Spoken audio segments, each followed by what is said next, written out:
Bismillahirrahmanirrahim. Assalamualaikum warahmatullahi wabarakatuh. Perkenalkan, nama saya Hilda Hoirunisa, jurusan Pendidikan Agama Islam, Universitas Islam Negeri Sultan Maulana Hasanuddin Banten. Baik, di sini saya akan menjelaskan beberapa materi. Materi yang pertama yaitu pengertian metodologi penelitian. Nah, metodologi penelitian adalah ilmu yang mempelajari cara-cara melakukan pengamatan dengan pemikiran yang tepat melalui tahapan yang disusun secara ilmiah untuk menganalisis data-data atau sekumpulan kegiatan, peraturan, prosedur yang dipakai oleh peneliti suatu disiplin ilmu. Kemudian, materi yang kedua ada pengertian pendekatan penelitian. Jadi, pendekatan penelitian adalah keseluruhan cara atau kegiatan dalam suatu penelitian yang dimulai dari rumusan masalah sampai membuat suatu kesimpulan. Nah, materi yang ketiga ada jenis-jenis metodologi penelitian. Yang pertama ada penelitian kualitatif. Penelitian kualitatif adalah penelitian yang temuan-temuannya tidak diperoleh melalui prosedur statistik dan juga bentuk hitungan lainnya. Dan berusaha memahami serta menafsirkan makna suatu peristiwa interaksi tingkah laku manusia dalam situasi tertentu menurut perspektif peneliti itu sendiri. Penelitian kualitatif ini cenderung bersifat deskriptif dan menggunakan analisis gitu. Nah, dalam penelitian kualitatif ini ada macam-macamnya. Yang pertama ada fenomenologi. Nah, jadi fenomenologi adalah salah satu jenis metode penelitian kualitatif yang diaplikasikan untuk mengungkap kesamaan makna yang menjadi esensi dari suatu konsep atau fenomena yang secara sadar dan individual dalam yang dialami oleh sekelompok individu dalam hidupnya. Kemudian macam yang kedua ada etnografi. Nah, etnografi adalah jenis metode penelitian yang dilakukan untuk mengetahui atau mempelajari kehidupan dan interaksi sosial dalam suatu kelompok sosiokultural. Nah, etnografi ini dapat dilakukan dengan cara wawancara mendalam dan observasi terhadap responden. Nah, macam yang ketiga yaitu ada studi kasus. Nah, studi kasus adalah riset yang mendalam dan terperinci tentang seseorang atau sekelompok kecil individu dengan bersifat kualitatif lantaran menghasilkan deskripsi naratif tentang perilaku maupun pengalaman yang ditemukan oleh si peneliti gitu. Nah, macamnya yang keempat ada metode teori dasar. Nah, metode teori dasar ini adalah penelitian yang dilakukan untuk menemukan suatu teori atau untuk menguatkan teori yang sudah ada dengan mengkaji prinsip dan kaidah dasar yang ada. Selanjutnya ada metode historis. Metode historis adalah metode penelitian yang meliputi pengumpulan data dan penafsiran gejala peristiwa yang timbul di masa lalu dengan menggambarkan secara kritis seluruh kebenaran kejadian atau fakta untuk membantu mengetahui apa yang harus dikerjakan di masa yang akan datang. Selanjutnya ada tahap penelitian kualitatif. Nah, dari segi persiapan, tahapannya yang pertama menyusun rancangan penelitian, kemudian memilih lokasi penelitian, kemudian ada mengurus perizinan, menjaga dan melihat keadaan, serta memilih dan memanfaatkan informan. Kemudian menyiapkan instrumen penelitian seperti kegiatan observasi, wawancara, dan studi dokumentasi. Nah, sedangkan dari segi lapangan itu ada memahami dan memasuki lapangan, aktif dalam kegiatan. Sedangkan dalam segi pengolahan data itu ada analisis data, mengambil kesimpulan dan verifikasi, serta narasi hasil analisis. Nah, kemudian jenis yang kedua ada penelitian kuantitatif. Nah, jadi penelitian kuantitatif adalah suatu pendekatan penelitian yang menggunakan paradigma dalam mengembangkan ilmu pengetahuan gitu. Nah, penelitian pendekatan kuantitatif ini berlandaskan data konkret. Data berupa angka yang akan diukur menggunakan statistik sebagai alat uji perhitungan gitu. Nah, dalam penelitian kuantitatif ini terdapat macam-macamnya. Yang pertama ada metode komparatif. Nah, metode komparatif ini adalah penelitian yang sifatnya membandingkan, yang dilakukan untuk membandingkan persamaan dan perbedaan dua atau lebih sifat-sifat dan fakta dalam objek yang diteliti berdasarkan suatu kerangka untuk membandingkan pemikiran tertentu gitu. Nah, metode yang kedua ada metode deskriptif. Nah, metode deskriptif ini adalah metode penelitian yang menyiapkan fakta dengan cara mendeskripsikan dari apa yang dilihat, diperoleh, dan dirasakan. Nah, artinya peneliti ini cukup menuliskan atau melaporkan hasil laporan pandangan mata mereka, di mana si penulis ini cukup menggambarkan subjek objek yang sedang diteliti tanpa rekayasa atau semacamnya gitu. Nah, yang ketiga ada metode korelasi. Apa sih metode korelasi ini? Nah, metode korelasi adalah salah satu metode analisis dalam statistik yang dapat digunakan untuk mencari data variabel dengan sifat kuantitatif. Selanjutnya ada tahapan penelitian kuantitatif. Nah, yang pertama ada identifikasi, pemilihan masalah, rumusan masalah, kemudian tujuan dan manfaat penelitian, telaah pustaka, pembentukan kerangka teori, perumusan hipotesis, definisi operasional variabel penelitian, kemudian validitas dan reliabilitas instrumen, kemudian penetapan metode penelitian, kemudian pembuatan rancangan penelitian, pengumpulan data, kemudian pengolahan, analisis, dan interpretasi hasil penelitian, dan yang terakhir ada menyusun laporan penelitian. Selanjutnya ada materi yang ketiga, yaitu pengertian pengembangan atau R&D yang disebut Research and Development. Nah, R&D atau Research and Development adalah suatu proses untuk mengembangkan suatu produk yang baru atau menyempurnakan produk yang telah ada. Nah, dalam materi R&D ini itu memiliki tahapan penelitian R&D. Yang pertama dari segi penelitian atau pengumpulan data itu ada analisis kebutuhan, studi literatur, dan riset kecil. Nah, dari segi perencanaan itu ada merumuskan tujuan penelitian, memperkirakan hal-hal yang dibutuhkan dalam penelitian, serta merumuskan kualifikasi peneliti dan bentuk partisipasinya dalam penelitian. Nah, dari segi pengembangan produknya itu terdapat membuat desain produk yang akan dikembangkan, menantikan sarana dan prasarana yang dibutuhkan selama penelitian, dan menentukan tahap-tahapan penguji desain di lapangan. Nah, dari segi uji coba lapangan awal itu ada melakukan pengujian awal terhadap desain produk, pengujian bersifat terbatas, uji coba lapangan yang dilakukan berkali-kali agar mendapatkan desain yang sesuai dengan kebutuhan. Kemudian ada dari segi uji coba lapangan itu ada menguji efektivitas desain produk, uji efektivitas desain menggunakan teknik eksperimen model pengulangan. Kemudian ada penyempurnaan produk hasil uji lapangan, kemudian penyempurnaan produk akhir, dan terakhir diseminasi dan implementasi. Kemudian materi yang keempat ada penelitian tindakan kelas atau biasa disebut dengan PTK. Nah, pengertian tindakan penelitian tindakan kelas adalah penelitian yang dilakukan di dalam kelas dengan menggunakan suatu tindakan untuk meningkatkan kualitas proses belajar mengajar agar dapat memperoleh hasil yang lebih baik dari sebelumnya. Nah, dalam PTK ini terdapat tujuan. Yang pertama, meningkatkan layanan profesional guru dalam menangani atau memecahkan masalah pada proses pembelajaran. Yang kedua, tujuannya meningkatkan mutu dan hasil pembelajaran di sekolah melalui perbaikan praktik mengajar di kelas dengan mengembangkan berbagai jenis keterampilan.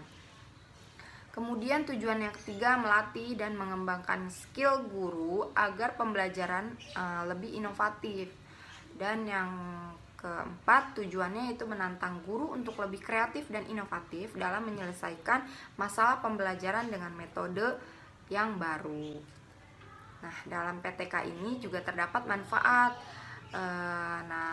Yang pertama, untuk meningkatkan kualitas pembelajaran di kelas dengan sasaran akhir. Kemudian sebagai model bagi peserta didik untuk meningkatkan hasil belajarnya melalui tindakan guru yang inovatif dan kreatif dalam upaya mengatasi permasalahan belajar di kelas. Dan yang ketiga, manfaatnya yaitu meningkatkan profesionalisme guru. Nah, karena guru ini mampu menilai, merefleksi diri dan memperbaiki pembelajaran yang dikelolanya gitu. Dan manfaat yang terakhir yaitu guru memperoleh kesempatan untuk berperan aktif dalam mengembangkan pengetahuan dan keterampilannya sendiri. Selanjutnya ada materi pola penelitian tindakan kelas. Pola yang pertama yaitu pola guru sebagai peneliti. Jadi pola ini memiliki peran utama baik dalam perencanaan maupun dalam pelaksanaan penelitian tindakan kelas. Nah, tujuan yang ingin dicapai oleh pola guru peneliti yaitu untuk memecahkan masalah praktis yang dihadapi oleh guru itu sendiri dalam proses pembelajaran. Nah, untuk memperjelas dalam suatu masalah, itu guru harus melakukan studi pendahuluan dengan mengkaji literatur dan mengadakan konsultasi dengan orang yang dianggap memiliki keahlian dalam bidang pembelajaran. Nah, sedangkan untuk memperkaya bahan refleksi, guru itu harus meminta teman sejawat untuk ngambil bagian observer, yakni mengobservasi tindakan yang dilakukannya serta mencari pengaruh yang ditimbulkan dari tindakan yang dilakukannya sebagai masukan dalam kegiatan refleksi. Kemudian pola yang kedua ada pola kolaboratif. Nah, pada pola ini biasanya itu inisiatif untuk melaksanakan penelitian tindakan kelas tidak dari guru saja gitu, akan tetapi dari pihak luar yang berkeinginan untuk memecahkan suatu masalah pembelajaran. Nah, dalam PTK itu dirancang dan dilaksanakan oleh suatu tim yang biasanya terdiri atas guru, kepala sekolah, kemudian dosen LPTK, dan orang lain yang terlibat dalam tim peneliti. Nah, guru itu berperan hanya sebagai anggota tim peneliti yang berfungsi melaksanakan tindakan seperti yang dirancang oleh tim peneliti itu sendiri. Pola yang ketiga ada pola penelitian terintegrasi. Nah, jadi pola ini guru itu sama sekali tidak terlibat dalam rancangan penelitian. Nah, inisiatif dan masalah yang akan diteliti sepenuhnya itu berasal dari peneliti luar, tidak dari guru gitu. Nah, peran dan fungsi guru itu hanya sebatas melaksanakan tindakan. Penelitian sama sekali tidak berkaitan dengan masalah praktis yang dihadapi oleh seorang guru gitu. Selanjutnya dalam materi penelitian tindakan kelas terdapat langkah-langkah penelitian tindakan kelas. Yang pertama, menemukan dan mendeskripsikan masalah dengan berbagai metode. Kemudian ada mencari solusi untuk memecahkan masalah tersebut dengan menggunakan berbagai pendekatan atau strategi. Kemudian langkah yang ketiga, membuat rumusan masalah berupa pertanyaan. Kemudian membuat tujuan penelitian tindakan kelas dari permasalahan yang dipilih. Dan langkah yang kelima yaitu membuat susunan konsep atau perbandingan yang nantinya bisa dijadikan untuk landasan pelaksanaan tindakan kelas gitu. Kemudian ada materi sistematika penyusunan penelitian tindakan kelas. Yang pertama, mengidentifikasi dan merumuskan masalah. Nah, jadi dalam masalah penelitian tindakan kelas itu terkait dengan proses pembelajaran yang pada gilirannya menghasilkan perubahan pada perilaku guru, mitra peneliti, serta siswanya. Kemudian sistematika yang kedua ada menganalisis masalah. Jadi analisis masalah itu perlu dilakukan untuk mengetahui dimensi-dimensi masalah yang mungkin ada untuk mengidentifikasi aspek pentingnya dan untuk memberikan penekanan yang memadai. Kemudian sistematika yang ketiga merumuskan hipotesis tindakan. Nah, hipotesis dalam penelitian tindakan kelas bukan hipotesis perbedaan atau hubungan, melainkan hipotesis tindakan. Nah, rumusan hipotesis tindakan memuat tindakan yang diusulkan untuk menghasilkan perbaikan yang diinginkan. Kemudian sistematika yang keempat, membuat rencana tindakan dan pemantauannya.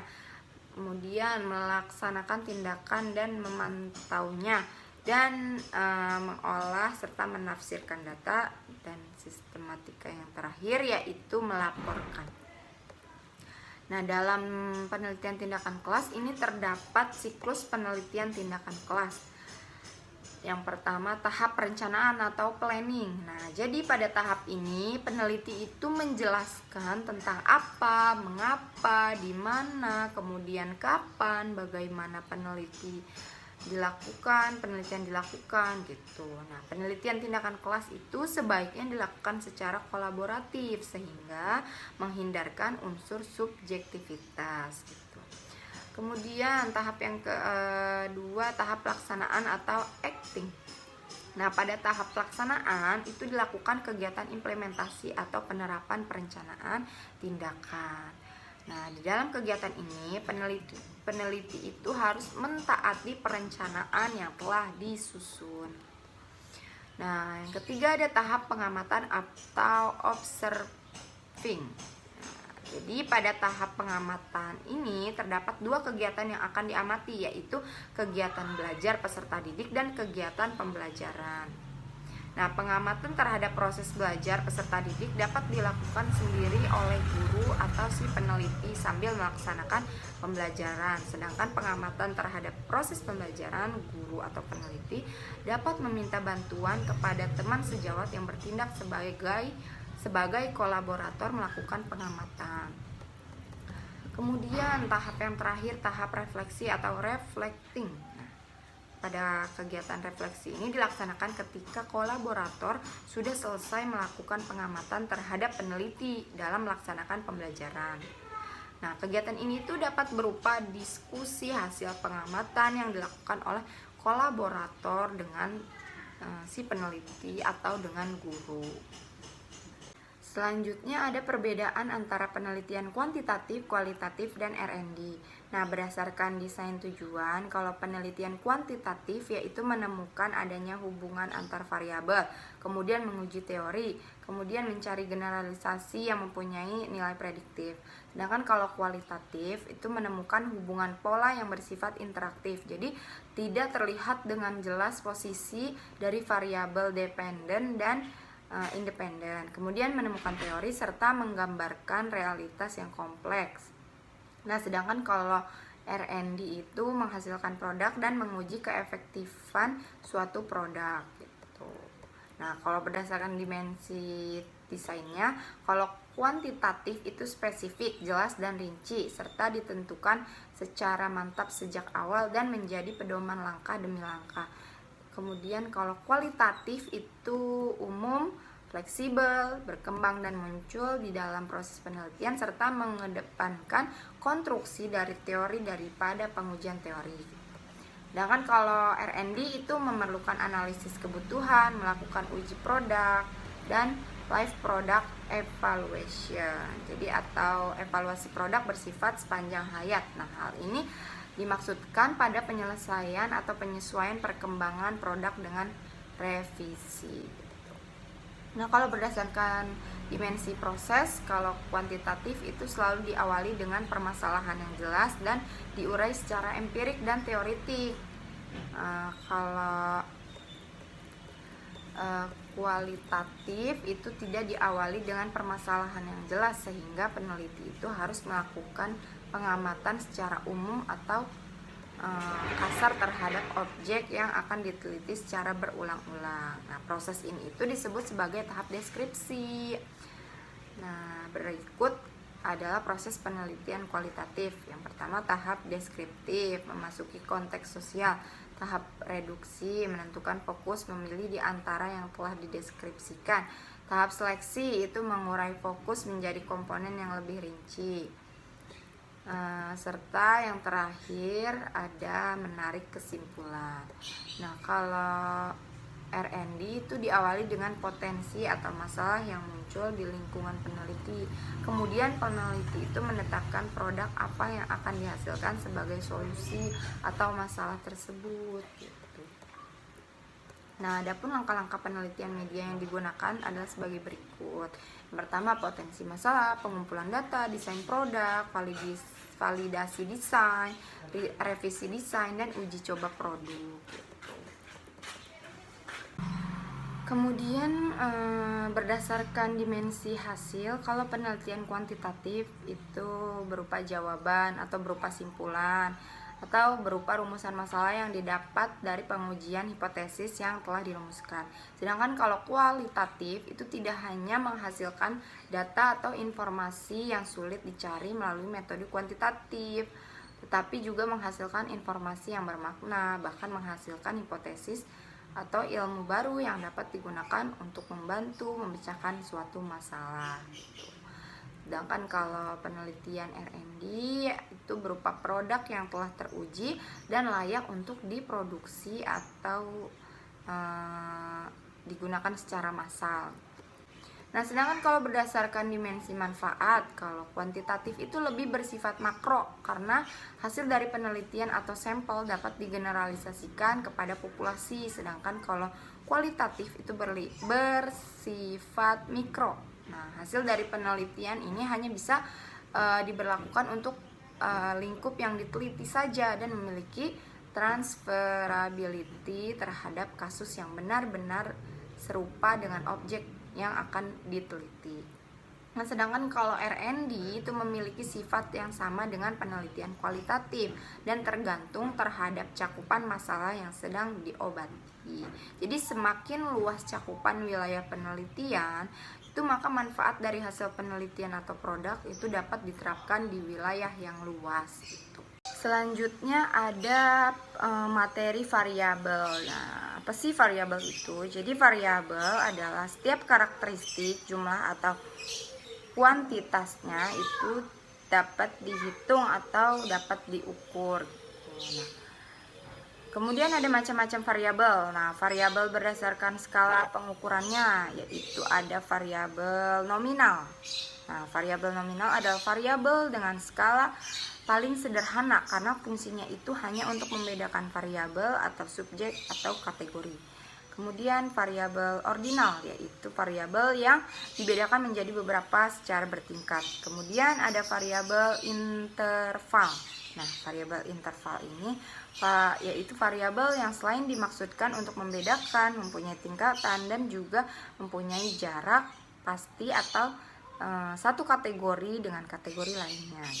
Kemudian ada variabel rasio. Nah, variabel rasio adalah variabel selain bersifat membedakan, itu mempunyai tingkatan yang jaraknya pasti dan setiap nilai kategori itu dapat diukur dan dari titik yang sama. Kemudian variabel numerik berdasarkan perolehannya ada dua, yaitu variabel kontinu dan discrete. Kalau variabel kontinu adalah variabel numerik yang cara perolehannya itu dapat dihitung. Sedangkan kalau variabel discrete yaitu variabel numerik yang cara perolehannya itu dari mengukur. Kalau yang kontinu itu dari menghitung. Nah, kalau discrete ini perolehannya dari cara mengukur. Kemudian variabel berdasarkan konteks hubungannya. Yang pertama, variabel bebas adalah variabel yang nilainya mempengaruhi variabel lainnya, yaitu variabel terikat. Kemudian ada variabel terikat. Nah, variabel terikat adalah variabel yang nilainya tergantung dari nilai variabel lainnya.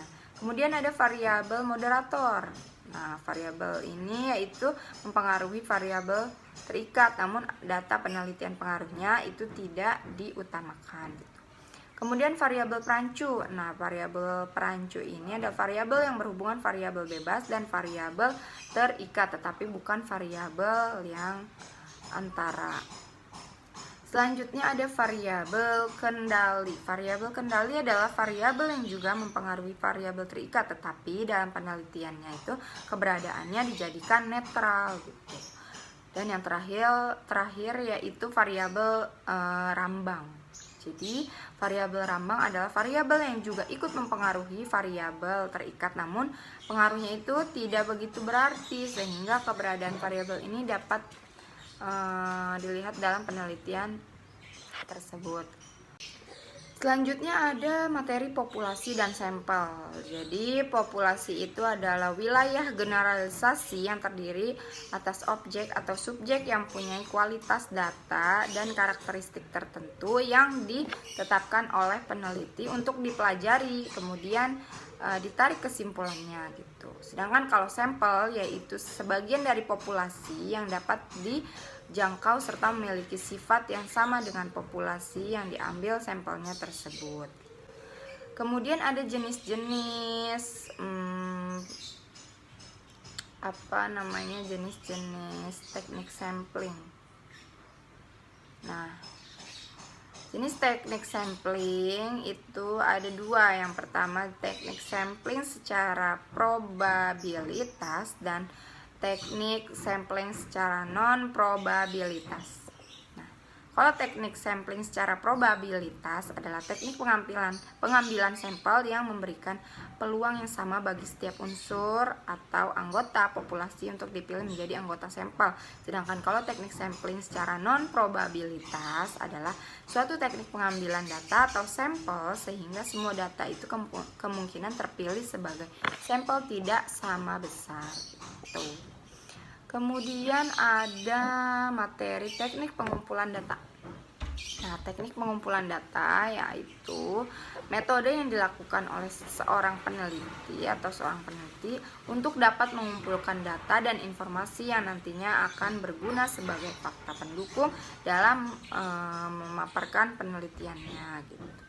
Kemudian ada jenis-jenis teknik pengumpulan data. Yang pertama observasi, yaitu teknik pengumpulan datanya dilakukan secara langsung. Untuk melakukan observasi ini, peneliti itu harus melakukan pengamatan terhadap objek penelitian untuk diamati menggunakan panca indera, kemudian dikumpulkan dalam bentuk catatan dan alat rekam.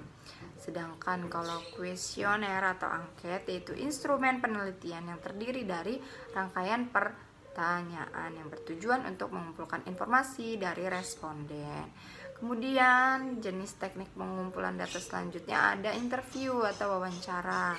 Nah, dengan kuesioner ini terdapat kesamaan yang membedakan. Hanya waktu saja yang terjadi proses pertukaran, karena interview ini dilakukan secara langsung dan berbentuk dengan tanya jawab serta wawancara. Kemudian jenis selanjutnya ada studi literatur, yaitu peneliti melakukan pengumpulan studi literatur yang memiliki relevansi yang sesuai dengan apa yang dibutuhkan untuk menunjang penelitian. Dan yang terakhir, jenis terakhir yaitu studi dokumen.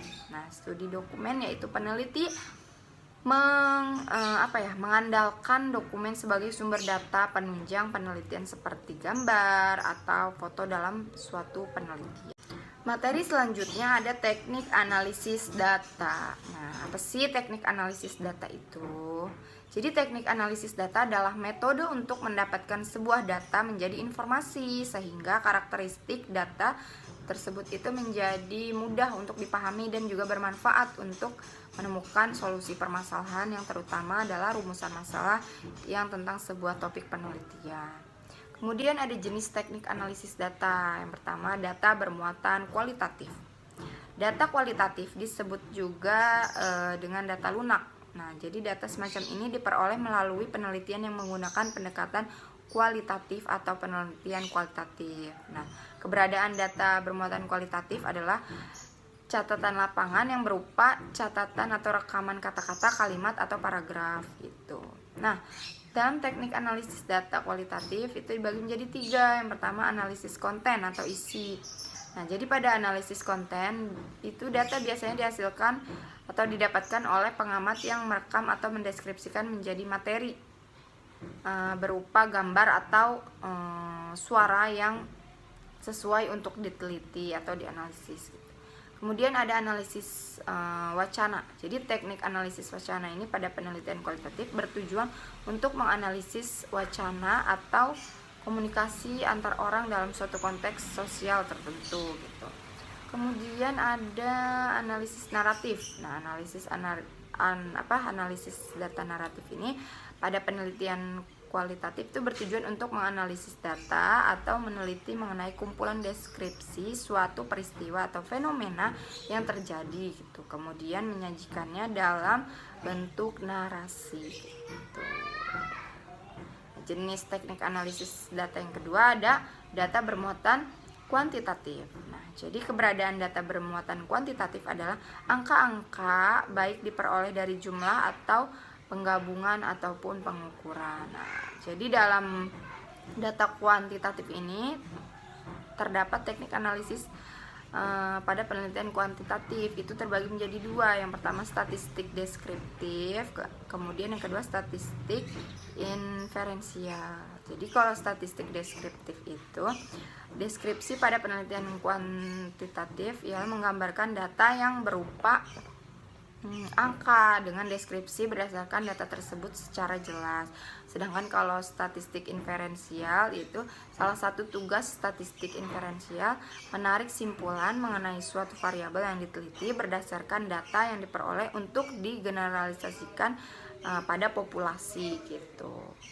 Selanjutnya ada langkah-langkah dalam teknik analisis data. Yang pertama pengolahan data. Jadi tahap pengolahan data ini ketika data-data sudah terkumpul, itu pengolahan datanya bertujuan untuk menyeleksi atau memfokuskan data dengan permasalahan penelitian sehingga data tersebut tidak menyebar gitu. Kemudian langkah yang kedua penganalisasian data. Nah, jadi tahap penganalisasian data ialah tahap kedua setelah data-data penelitian sudah diolah, disaji dan disusun secara sistematis gitu. Kemudian langkah yang ketiga penafsiran hasil analisis. Nah, jadi penafsiran hasil penelitian ini dilakukan untuk menafsirkan data-data yang telah disusun, diolah dan disajikan menjadi simpulan yang bisa dipahami oleh si pembaca. Materi selanjutnya ada hipotesis. Jadi hipotesis ini adalah suatu pernyataan atau jawaban sementara yang diajukan untuk memecahkan dalam suatu masalah. Kemudian dalam hipotesis ini terdapat ciri-ciri hipotesis. Yang pertama, menurut Sumardi Suryabrata itu ada 4 ciri-cirinya. Yang pertama, harus menyatakan peraturan antara dua variabel atau lebih. Kemudian hendaknya dinyatakan secara deklaratif. Kemudian hendaknya dirumuskan secara jelas dan harus dapat diuji kebenarannya. Kemudian ada jenis-jenis hipotesis. Nah, ditinjau dari rumusan itu dibagi menjadi dua. Yang pertama hipotesis kerja dan hipotesis statistik. Nah, jadi kalau hipotesis kerja adalah jawaban sementara yang sebenarnya merupakan sintesis dari hasil kajian teoritis. Hipotesa ini sering diangkat menjadi HA. Itu hipotesis sementara. Kemudian hipotesis statistik. Nah, hipotesa ini merupakan lawan dari hipotesis kerja yang sering disingkat menjadi HO. Selanjutnya jenis hipotesis ditinjau dari proses pemerolehannya. Yang pertama hipotesis induktif, yaitu hipotesa yang dirumuskan berdasarkan pengamatan untuk menghasilkan suatu teori baru. Biasanya pada penelitian kualitatif ini terdapatnya. Kemudian hipotesis deduktif itu biasanya pada penelitian kuantitatif. Nah, merupakan hipotesis yang dirumuskan berdasarkan teori ilmiah yang sudah ada.